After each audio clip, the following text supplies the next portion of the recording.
한중일 삼국지가 우리에게는 너무 생소한 중남부 아프리카에서 펼쳐졌습니다. 판은 일본이 깔았지만 기회를 잡은 것은 한국 기업이었습니다.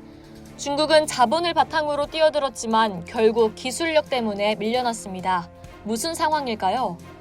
아프리카 중남부에 위치한 잠비아와 보츠와나의 국경인 잠베지강에 길이 923m의 카중굴라 대교가 내년 3월 개통됩니다.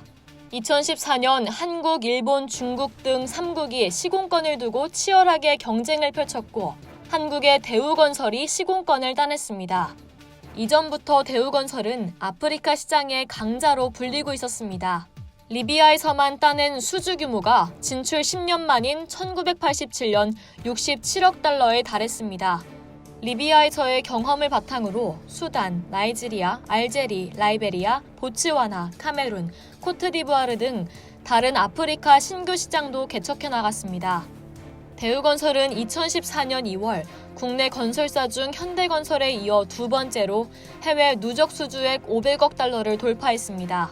이 중 아프리카에서 따낸 사업의 규모는 전체의 절반을 넘어서는 267억 3,200만 달러, 전체 건설사가 아프리카에서 수주한 프로젝트의 3분의 1을 차지하는 규모입니다.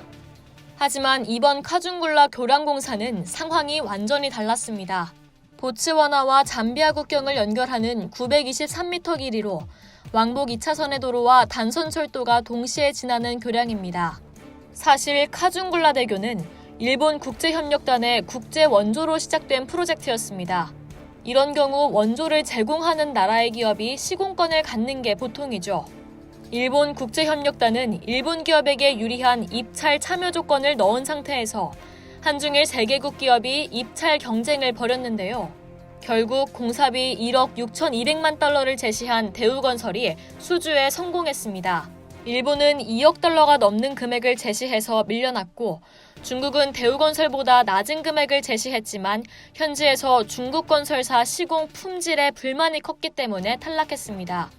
이 사업은 남부아프리카의 40년 수건 사업이라고 불릴 정도입니다.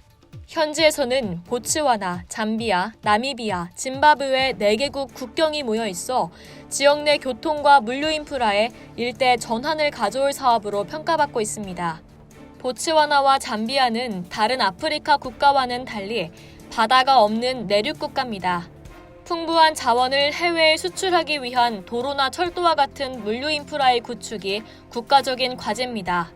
이렇다 보니 당시 기공식에선 보츠와나 캐디킬레 부통령, 잠비아 스콧 부통령, 보츠와나 몰레피 교통통신부 장관을 비롯한 양국 고위 관계자들이 참석해 높은 관심을 보이기도 했습니다.